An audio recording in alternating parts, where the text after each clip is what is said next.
I'm Harrison Wheeler, and you're listening to Technically Speaking.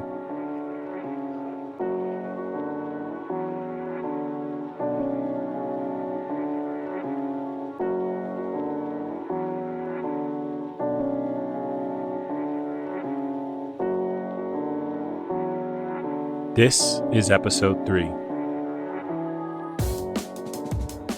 My guest on today's show is joining us from New York. She is a designer, educator, and author of Inclusive Design for a Digital World, Regine Gilbert.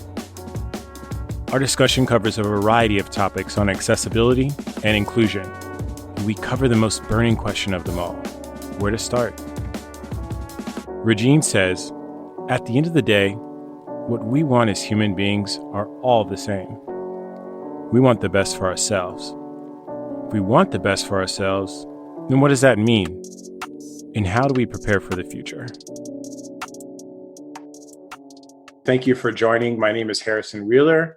I'm a design manager at LinkedIn. I've worked at a few startups before now, and you are on Technically Speaking. And Technically Speaking is a show that I started up about 6 weeks ago to just touch on all topics around leveling up your user experience journey. For promotional purposes, you all can subscribe, to my newsletter at harrisonwheeler.com. With that being said, I want Regine to introduce herself and give everyone a quick introduction about yourself and what you do. Sure. Hi, everyone. My name's Regine Gilbert. I am in Brooklyn, New York, Bed-Stuy, Brooklyn. Currently, my role is a visiting industry assistant professor at New York University at the Tandon School of Engineering in the Integrated Digital Media program. I focus on teaching user experience and assistive technology courses. So that's my main focus. Prior to this, I had been having my own consulting group called Gilbert Consulting Group, where I consulted with businesses, helping them mostly around accessibility, but also doing small projects for small businesses, small e-commerce sites, also working with bigger companies on like innovation stuff in terms of things that they wanted to try out, like creating websites for new products. It's funny because my experience in UX is only about 6 years, which isn't very long for some folks, but I've been working in technology for over 15. So prior to UX design, I was a product manager, project manager, business analyst, IT trainer, fashion designer. I have an interesting past that is, I think a lot of us find that one thing builds on top of the other. So that's what I've found with my career. And I'm here with you and all of you, Yes. which is very exciting. Yeah. So before we get on further, I just want to understand, like, you had a very colored sort of past. What was that journey like, just transferring into these different types of industries? And, were there any things that you could kind of take your learnings from, let's say, from fashion to project management that, have at least propelled your career in UX? Yeah, for sure. I mean, I moved to New York 15 years ago to pursue fashion studies at Parsons. I went there for a year. I dropped out, ended up working as a fashion designer for 2 years before moving into the IT department where I became an IT trainer. A few years back, around the time I first got into UX, I noticed a lot of parallels between fashion design and UX design, and I wrote about it. And then somebody else saw what I wrote, and then they wrote something about it, and it kind of got a little popular. I felt a little cool for a minute. But there's a lot of parallels in terms of thinking about, a lot of times with design, you think of some sort of mood. In fashion design, you create a mood board, right? Introduction to accessibility is usually more of a mandate, right? Like, there might be laws around it. I think if you're working in higher education, I did in the past, that was sort of a government requirement. So for you, just how did you get into it? Well, I literally woke up one day and I was like, I need to make the world a more accessible place. I didn't know what that meant. It just popped in my head and I said, well, what does that mean? I Google accessibility New York City and I find an accessibility meetup.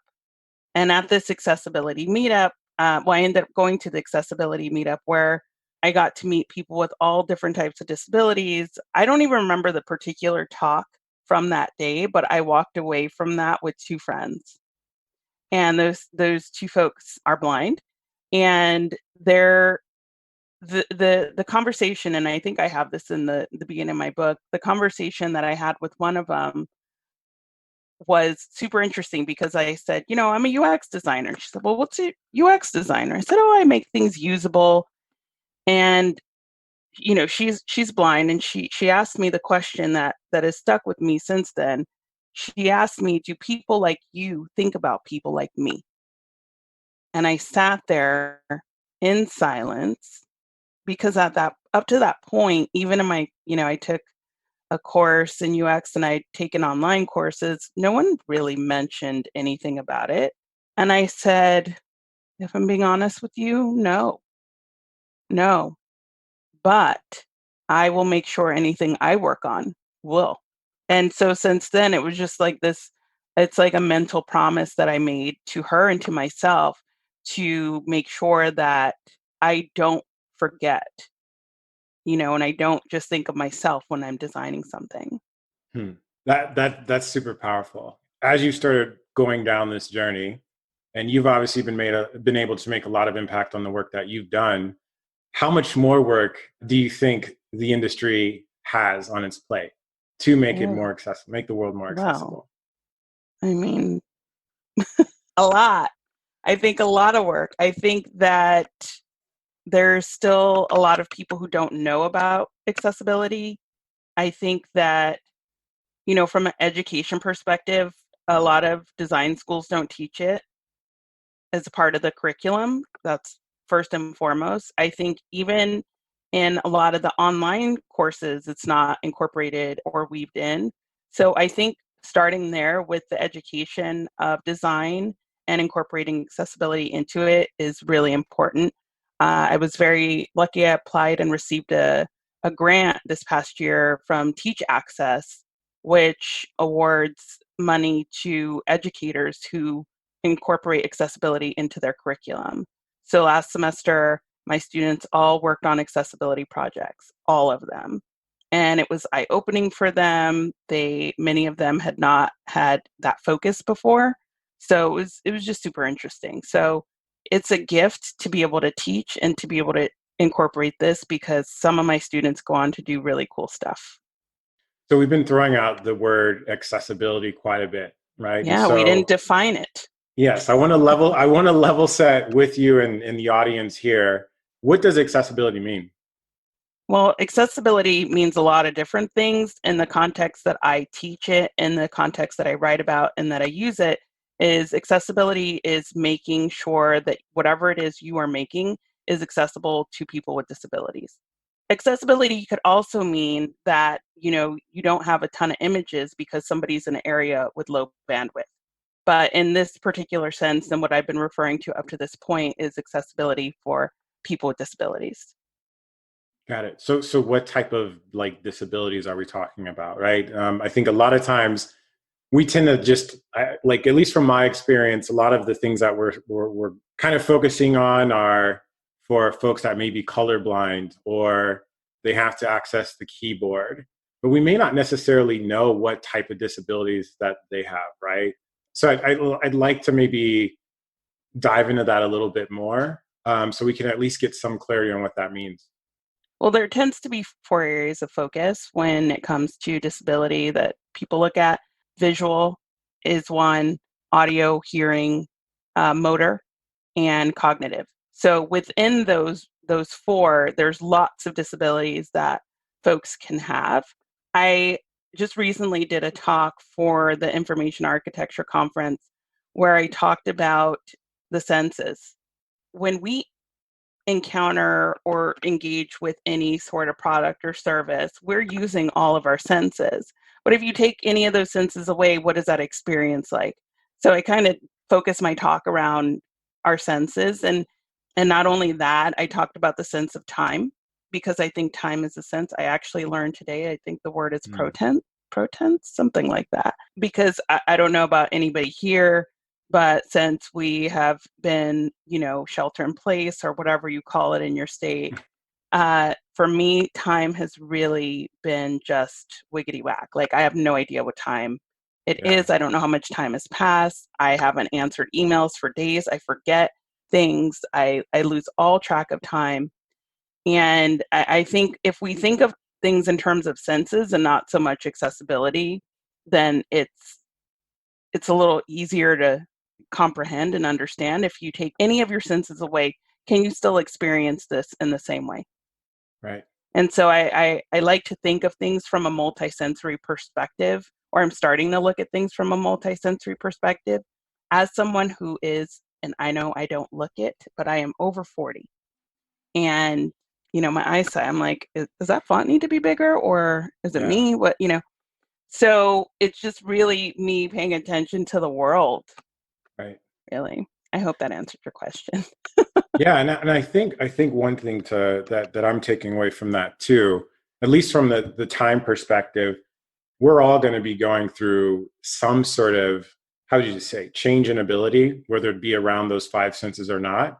And so Hmm. even though right now we might be able to read a 14 size font, and we can do these amazing gestures, at some point in time, we're going to be fairly limited around that. And so even if it's not just us, if things aren't working well for folks that may not be as constrained in those five senses, can you imagine what people are who already are, right? Right. And I think that's like one of those things that I'm taking away from it. And to be honest with you, I have a lot of work to do in this field, right? And I think that's the case for a lot of folks. And so another thing that kind of comes to mind when I think about design and the words that come up around accessibility, there's also inclusive, right? Yes, it's such a hot It's buzzword. it's a buzzword, right? And Definitely. and and I think like what's interesting about that is this concept of like, or at least this assumption that since we're designers, we're inherently empathetic to our users, right? Which I don't think is true. I think there's a lot of work that we need to constantly do to sort of push our assumptions and expand our knowledge, right? What does inclusive mean? And what are the ways that we can drive more empathy, or at least get more of an idea of what it means to be inclusive in our product? I have a lot of thoughts in regards to the word inclusive. No one Yeah. can define it, Yep. not even me. I wrote a book. It's called Inclusive Design for a Digital Age, in part because I had a publisher too that needed to address, this is a hot word. I don't know if you've read Mismatch Design or if anybody here has read Mismatch Design by Kat Holmes, Yep. but I like the way she approaches inclusiveness, and she really doesn't define it because she said there's so many different ways that you could define it. We can't define inclusion, but we can define exclusion, Mm. right? We can define what it means to be left out of something, right? And so I like looking at it from that lens versus like, oh, well, let's define inclusion and let's be solid on this. And as designers, we need to make things inclusive. We need to make sure we're not excluding anyone, period. Mm. And so what does that mean? Does that mean that we need to look at things from socioeconomic terms? We need to look at things in terms of disability. We need to look at things in terms of race. We need to look at who we are excluding from the start. And one of the things that I try to hit home, and this is a question that I'm going to ask you, that I ask of my students is, who do you think about the most? Yeah, that's very interesting. I think like in the line of work that I'm doing a lot of enterprise work. And so Hmm. we're generally focusing on, But I'm you not know, talking about work. I'm talking okay, about you. Who do you think about the most? I'd probably say like my friends and family. Yeah. Yeah. I'll say you're probably wrong. You Okay. probably think about yourself the most, which most of Mm, us do, which is there's nothing wrong with that. And even when we're thinking about our friends and family, we're thinking about them in context of ourselves. yeah. And because we are constantly thinking about ourselves, empathy is hard. Empathy is hard in that we're not thinking about other people most of the time, Right. right? So it makes it a challenge for us. And that's what makes UX, I think, fun and exciting and hard, is because we have to get out of our own head and actually think about and actually engage with people who are not us. Hmm. So I I I think that it's an ongoing thing that, like, you can't just People think, oh, well, I took this UX course or I do this job now as a UX designer. I'm this. You are not that. You have to practice it. You can't work out once in your life and be fit forever. I wish. So yeah, right? Like I worked out once this year, so I'm good. Yeah. No, you're not. You have to keep practicing. You have to keep your eyes open. You have to keep your eyes fresh to see what's going on in the world. And you have to see that you're not your user Hmm. and that your user could be anyone. And who are you excluding from the very beginning? And why aren't you including them in the process? Right? Hmm. I currently teach an assistive technology course for blind and low vision. And the students are learning about the assistive technologies. I know quite a bit about assistive tech, but I don't know everything. I get to co-teach it with someone who's actually blind, right? So we work together. I bring in the UX side, he brings in the assistive technology side, and together we help these students learn about assistive tech. And so I think really bringing in folks, bringing in people with disabilities, bringing in people from different socioeconomic backgrounds to help in that process and make them part of the design process is beyond helpful. I mean, it seems like a transformational sort of process, right? You don't just step in and say, I want to learn about accessibility. And for lack of a better example, you can't read a book and just be an expert in it.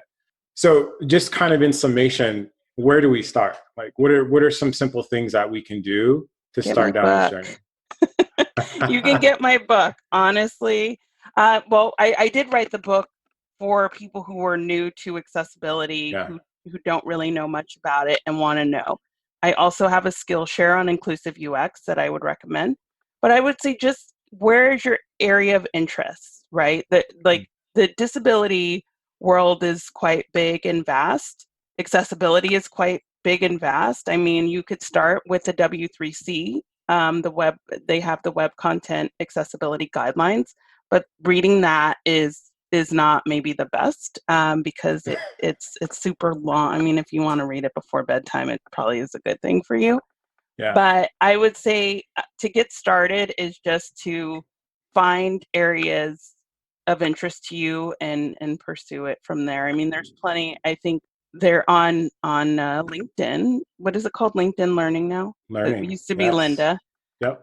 LinkedIn Learning. Derek Featherstone has a really good course on design and accessibility that I'd highly recommend. I took that course when it was back on Linda years ago, and it's still relevant what he talks Hmm. about today. So there's plenty of courses out there to take a look at. Right.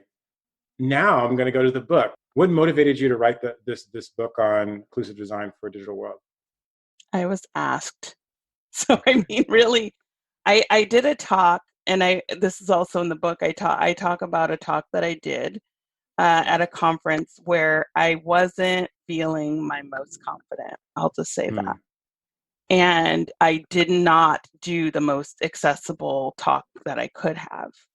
Yeah. And I felt really bad about it because my whole thing is making sure that I'm not leaving anybody out of an experience. So Yeah. I I got approached about writing the book, and then once I got approached, in the disability community, one of the big things is nothing about us without us. And so I knew when I wrote the book that I couldn't write it without having somebody with me who has a disability. So my friend Sarah Allen is deaf, and I asked her, she's also a developer, and I asked her if she would be my technical reviewer for any technical stuff that I had in the book, and she agreed. And so I felt good about that. I had people who work in the disability community review the book, Hmm. and one of my friends was like, you took an all lives matter approach. You need to stop. You need to like make it clear that if something is difficult for people, because I have a chapter called If It's Annoying, It's Probably Not Accessible. Yeah. So she said, you have to make clear if something's really annoying for somebody who is able-bodied, it's almost impossible for somebody with disability. So just be really, really Mm. clear in your language. And so I tried to do Yeah. my best and, not disappoint her. And so I got a lot of feedback when doing it. So I hoped that my hope was that this would be good for people who are brand new. This Yeah. isn't for people who already know about accessibility. This book will not help you. This book is for people who are brand new to accessibility and really don't know even where to start, Right. because I didn't know where to start, and I wish I would have had something like this. There's another really good book that's not coming to me, but if I could give it to you later. Okay. Yeah. Yeah. But I put a bunch of references in the back of the book for people to take a look at. Yeah, this has been thematically, accessibility has been a really big part of the conversation. We actually had Kat Holmes come to LinkedIn this week to Oh, kind of talk on these things. So she's um, amazing. yeah, no, I have mad definitely. respect for her, and she's just a lovely, lovely human being. Yeah, and she's done a lot of work with Microsoft on designing for accessibility. So Yeah. that's a really great resource. I actually think they just updated it. I think maybe like a month or two ago. So go ahead and check that out. In regards to your book, give me some give the folks like a high level theme of areas that you cover. Well, I cover what accessibility is, high level web content accessibility guidelines, some high level HTML, CSS, JavaScript, ARIA things. I talk about planning for accessibility, recruiting, what type of frameworks you might Mm, have when you're approaching these type of problems, including one that I co-created with my friend James, which is empathy, vision, values, communication, and context. Because I think that we always need to look at the context of a situation. We can't just put a blanket on top of it. I talk about past innovations and what the opportunities are for the future. I reference the group XR Access, which is a group that I am part of. I'm co-deputy for the education. XR stands for extended reality, so that covers any sort of mm, virtual reality, augmented reality, mixed reality, and addressing basically right now their web content accessibility guidelines exist for desktop, for mobile, but there aren't any standards really related to XR, to mixed realities. What does that mm, mean? Especially I like to throw out the statistic that in the year 2035, we'll have more people over the age of 65 than under the age of 65 in the United States. So, what does that mean for us? And I really think it's important for us to design for our future selves. I've done workshops on that. So, mm.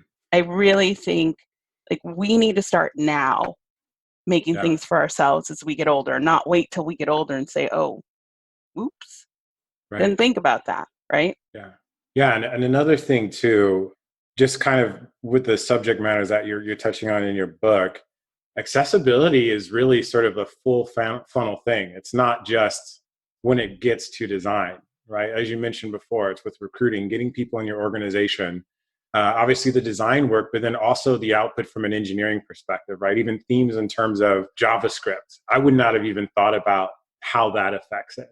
So I think it's actually an organizational shift that all you guys are really going to hopefully be able to influence within your organization. How do you start influencing in an organization that's not doing it? Well, if you don't have buy-in from the top, it makes it really hard. So if you can get any sort of conversation going with the higher ups, I think it's super helpful, because when you're just doing the groundwork and you're not supported, it's really Yeah. difficult. So I say when try to get that help from the top when you can. If you can't, plant seeds. I'm a Right. big, big fan of planting seeds. I'm a big fan of asking questions. Just today, somebody reached out to me asking me, I'm working on this thing. They're not a designer, but they do other work, and they said, they passed off this design, but I'm not sure because there's a vertical scroll and a horizontal scroll, and I don't think it's accessible. Mm, And I said, well, why don't you ask them, if I'm only using a keyboard, how would I access this? I said, you don't have to throw out the word accessibility whatsoever. Just say, there's some people like me, I only like to use my keyboard. I like to use shortcuts. Like if I were using my keyboard, how would I access this vertical and horizontal scroll? So I think by asking questions, but that also takes, that also takes having an understanding of what accessibility is for yourself.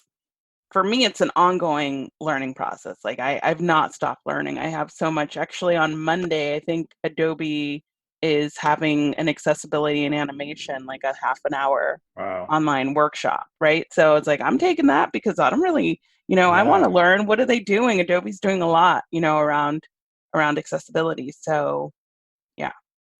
Awesome. How would you say this topic is transformed since you've gotten involved in it?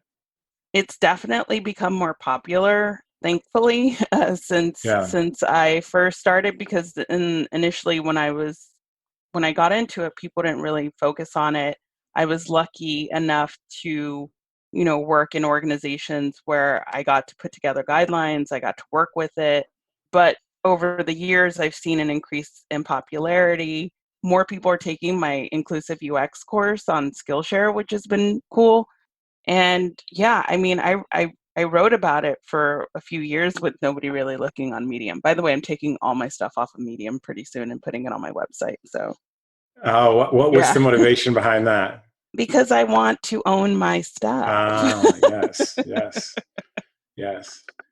So, just to kind of switch, how are you holding up with all of the shelter in place COVID-19? Well, my partner and I got it. We got COVID back in Wow. March, and we were lucky in that we had a mild case of it. My partner is an essential worker and does delivery, and many people at his job got it. A few people have died, sadly. Mm, When we were lucky that our symptoms were mild. He had fever. I never got one. I had a really bad headache. We didn't officially get tested because my doctor said, good luck getting a test. Basically, there's mm, not in New York. It was really hard. But for me, my doctor's like, you have it, just stay home. yeah. We both lost our sense of smell, which for me, I love smelling everything. And it was the oddest thing to not have the sense of smell. And that's kind of what prompted me to do, my talk about the senses and Yeah. thinking about if you don't have a sense, how do you experience the world? I actually have a friend who doesn't have any sense of smell whatsoever.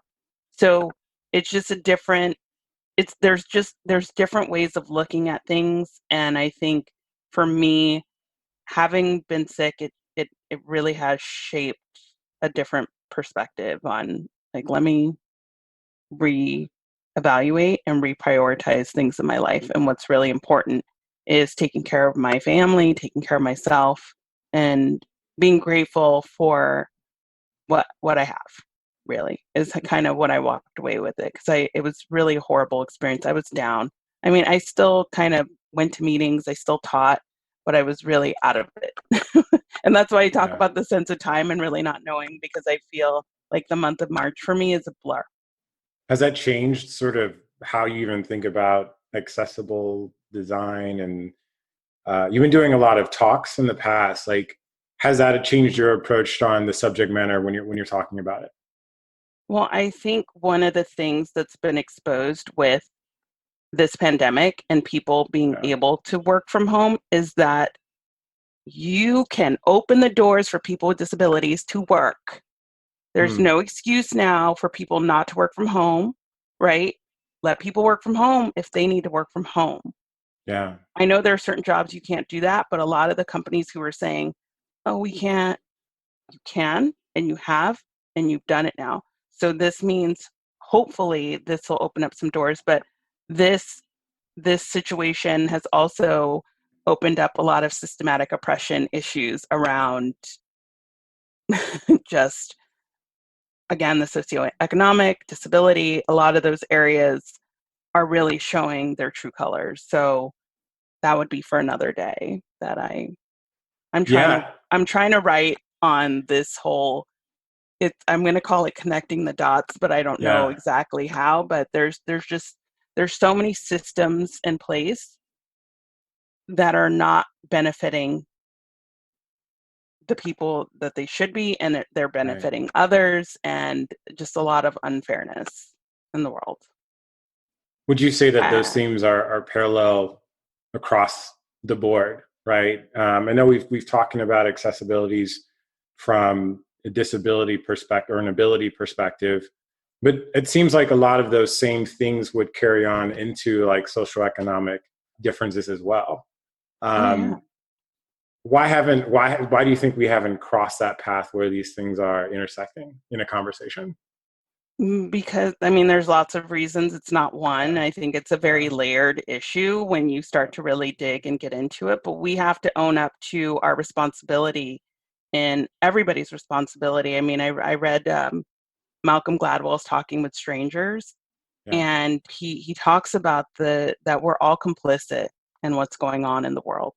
mm, And so those times you say no to things, or those times that you say yes to things that you know maybe you shouldn't, or you go along with something and for the sake of keeping your job. I mean, there are certain things that we have to do in order to survive, right? right, But when we as a collective are complicit in what's going on in the world, if we really want things to be better, things can get better. right, It's, do we want it? Can we own up to the fact that we haven't been as good as we say we've been? Admit to our mistakes, learn from them, and then move forward. I mean, it's a challenge for everybody. yeah. Well, I'm excited to hear more of your thoughts on that. And I think the topic of accessibility, folks getting into it, I think it's actually a great start to head down that pathway, if you will. And I think too, there's opportunity in many different areas, right? I think we think of like one of the things that comes to mind is service design. Another piece would probably be around public policy. What are your thoughts on public policy and that and the role that that can play in accessibility? Well, there are a lot of people who work within that realm. That's not really Yeah. my area, so I Okay. can't speak on it. Yeah. But there are a lot of activists who are working very diligently and hard to make sure that the disability community's voices are heard. So, yeah, not my area of expertise, so I will stay in my lane. All right. Well, thank you. Well, that wraps it up. Thank you so much, Regine. This was a really eye-opening conversation. Thank you, Um, everyone. hey, enjoy this episode? Be sure to hit the subscribe button on whatever service you use to listen to podcasts. I want you to get that notification as soon as a new episode drops. I'm on Spotify, Apple Podcasts, Google Podcasts, you name it. I'm there. You can also subscribe to my newsletter at harrisonwheeler.com for the latest industry insights, new article postings, and announcements of future guests on the show. Once again, thanks for being a listener to Technically Speaking. I'm your host, Harrison Wheeler, and I'm out. Stay safe and stay healthy.